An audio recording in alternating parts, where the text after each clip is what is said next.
দেখুন বন্ধুরা 7 মিনিট পর ঢাকা খুলে দেখাচ্ছি। কুঁদরিটা আমার অনেকটাই ভাজা হয়ে গেছে, অনেকটা সিদ্ধ হয়ে গেছে এবং পরিমাণটা কমে গেছে। এখন পর্যন্ত আমি লবণ অ্যাড করিনি। এরপর এখানে দিয়ে দিচ্ছি 1 চামচের মতো লবণটা দেওয়ার পর আরও 3-3.5 মিনিটের মতো খুব ভালো করে ভেজে দিচ্ছি। ততক্ষণ পর্যন্ত ভাজবো যতক্ষণ না কুঁদরিগুলো পুরো লাল লাল আবছালার মতো কালারটা হয়।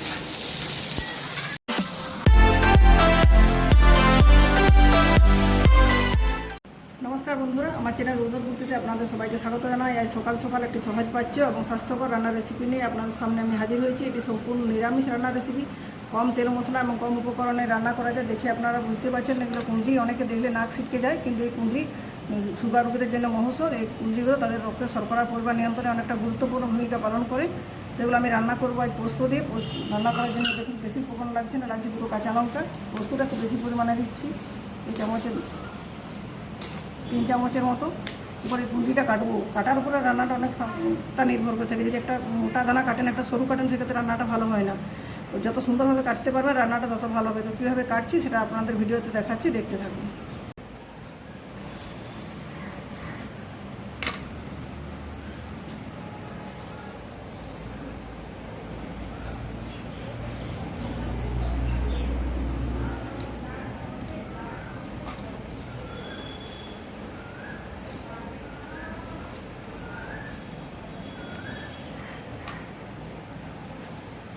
সমস্ত কুঁদরিগুলোকে মোটামুটি একই ধরনের শেপ দিয়ে কাটার চেষ্টা করেছি। আমি লম্বা লম্বা কেটেছি, এবং সরু সরু পাতলা করে। দেখুন, আপনি যদি লম্বা না কাটেন, আড়াআড়ি কাটেন, সেক্ষেত্রে মোটামুটি সমান করে কাটার চেষ্টা করতে হবে। চলুন এগুলো আবার তেল দিয়ে খুব ভালো মতো করে ভেজে নেবো। এগুলো ভাজার জন্য কড়াইতে আগে থেকে তেল বসিয়ে দিয়েছি, তেলটা গরম হয়ে গেছে।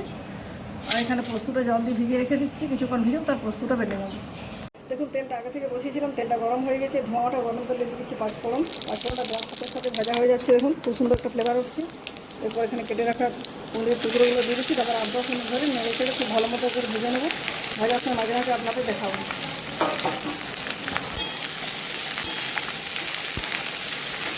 দেখুন বন্ধুরা 7 মিনিট পর ঢাকা খুলে দেখাচ্ছি। কুঁদরিটা আমার অনেকটাই ভাজা হয়ে গেছে, অনেকটা সিদ্ধ হয়ে গেছে এবং পরিমাণটা কমে গেছে। এখন পর্যন্ত আমি লবণ অ্যাড করিনি। এরপর এখানে দিয়ে দিচ্ছি 1 চামচের মতো লবণটা দেওয়ার পর আরও 3-3.5 মিনিটের মতো খুব ভালো করে ভেজে দিচ্ছি। ততক্ষণ পর্যন্ত ভাজবো যতক্ষণ না কুঁদরিগুলো পুরো লাল লাল আবছালার মতো কালারটা হয়। দেখুন আরও 3-3.5 মিনিট পর দেখাচ্ছি। দেখুন ভাজা হয়ে গেছে, আর পুরোপুরি ভাজা হয়ে গেছে, সিদ্ধ হয়ে গেছে পুরোপুরি, অনেকটাই লাল লাল হয়ে গেছে। আর একটু লালচে কালারটা করবো, তার জন্য আরও 2-3 মিনিট এভাবে নাড়াচাড়া করে ভেজে নিচ্ছি।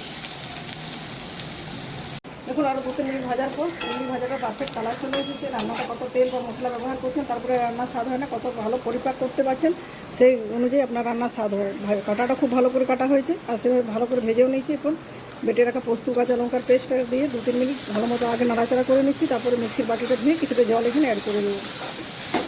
পোস্তটা দেওয়ার পর খুব ভালো মতো মেশিনে 2-2.5 মিনিট নাড়াচাড়া করে নিচ্ছি। সুতরাং আর বেশি কোনো ভাজার প্রয়োজন নেই। এরপর মিক্সির বাটি ধুয়ে জলটা দিচ্ছি। জলটা দেওয়ার পর একদম লো হিটে 1-1.5 মিনিটের মতো ফুটিয়ে নিচ্ছি। পোস্ত দেওয়ার পর বেশিক্ষণ রান্নাটা ফুটিয়ে নিলে পোস্তটা ছিটে যায়। যেহেতু পোস্তটা আমার আগে থেকে ভাজা হয়েছে, আর ফুটানোর কোনো প্রয়োজনও নেই। একদম লো হিটে 1 মিনিটের কি 1.5 মিনিটের মতো রান্নাটা করে নিয়ে ফিরে আসছি।